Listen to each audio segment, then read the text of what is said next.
आज हम इससे पहले शिविर सर ने हमें लेक्चर दिया था नेशनलिज्म इन इंडिया, तो उसी के बारे में जो हमें समझ आई, जो हमने पढ़ा, उसके बारे में थोड़ा ब्रीफली मैं भी जो मुझे समझ आई मैं वही बताऊंगी।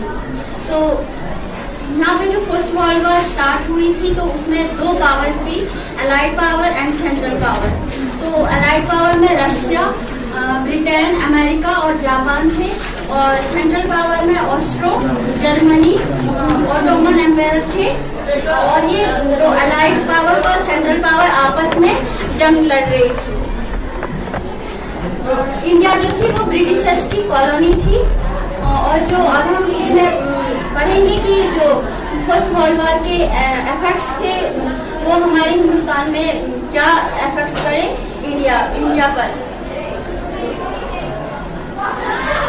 फर्स्ट वर्ल्ड वॉर की वजह से जो हमारे हिंदुस्तान में ब्रिटिशर्स फॉरेन गुड्स वगैरह आते थे तो उनमें उनके जो प्राइसेस थे वो इंक्रीज हो गए और उनको इंक्रीज कर दिया। फिर उसमें और उन्हें हिंदुस्तानियों को फोर्सफुली आर्मी को ज्वाइन करने के लिए उनको फोर्स किया जा रहा था।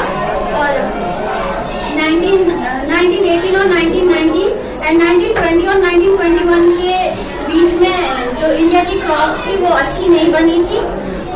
एक्चुअली वहाँ पे फूड शॉर्टेज हुई थी, हिंदुस्तान में फूड शॉर्टेज हुई थी। और यहाँ पे एक बीमारी भी फैली थी जिसका नाम इन्फ्लुएंजा एपिडेमिक था।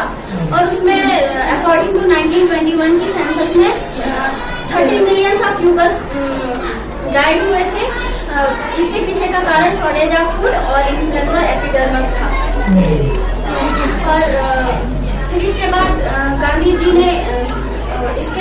जी ने सत्याग्रह का आइडिया दिया था।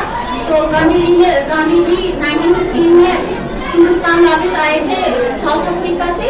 तो उससे पहले 1906 में गांधी जी ने एक सत्याग्रह साउथ अफ्रीका में चलाई थी। वो रेजिम सिस्टम के बारे में चलाई थी और उसमें भी गांधी जी सक्सेसफुल रहे। तो गांधी जी 1915 में हिंदुस्तान वापस आए तो गांधी जी ने एक सत्याग्रह हिंदुस्तान में स्टार्ट किया 1917 में। चंपारण जो कि बिहार का एक गांव है, चंपारण उसका नाम है। तो यहाँ पे सत्याग्रह जो गांधी जी ने स्टार्ट की थी तो ये फार्मर्स के लिए स्टार्ट हुई थी। ब्रिटिशर्स जो थे वो उनको इंडिगो कल्टीवेशन के लिए फोर्स कर रहे थे। इसमें अगर वो जो हिंदुस्तानी थे अगर वो इंडिगो कल्टीवेशन करते तो उनकी जो जमीनें थी इंडिगो कल्टीवेशन करने की वजह से जमीनें बंजर हो जाती थी। और फिर इसमें भी गांधी जी और जो वर्कर्स थे जो हिंदुस्तानी थे वो उन्होंने मिलकर ब्रिटिशर्स के खिलाफ स्ट्रगल किया। तो इसमें भी गांधी जी सक्सेसफुल रहे और सत्याग्रह भी सक्सेसफुल रहा। फिर उसके बाद 1917 में ही दूसरा सत्याग्रह स्टार्ट हुआ 1918 में।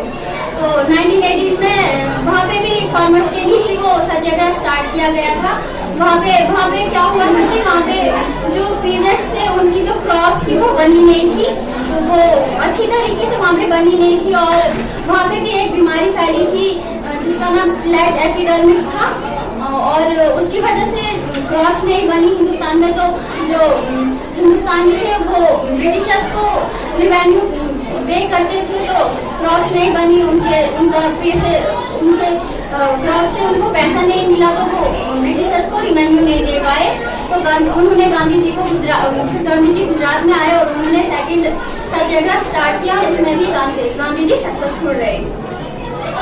और फिर तीसरा सत्याग्रह 1918 में ही स्टार्ट हुआ था।